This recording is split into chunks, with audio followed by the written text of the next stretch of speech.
ہاں پھر سن لو کہ ہم نے موسیٰ کو کتاب عنایت کی تھی تاکہ ہم ان لوگوں پر جو نیکوکار ہیں نعمت پوری کر دیں، اور اس میں ہر چیز کا بیان ہے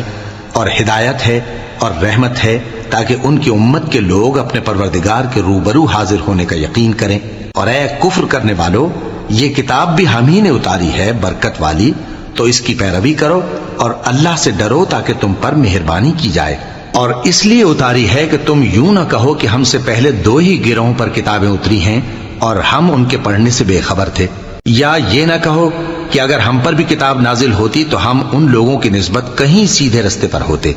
سو اب تو تمہارے پاس تمہارے پروردگار کی طرف سے دلیل اور ہدایت اور رحمت آ گئی ہے، تو اس سے بڑھ کر ظالم کون ہوگا جو اللہ کی آیتوں کی تکذیب کرے اور ان سے لوگوں کو پھیرے۔ جو لوگ ہماری آیتوں سے پھیرتے ہیں، اس پھیرنے کے سبب ہم ان کو برے عذاب کی سزا دیں گے۔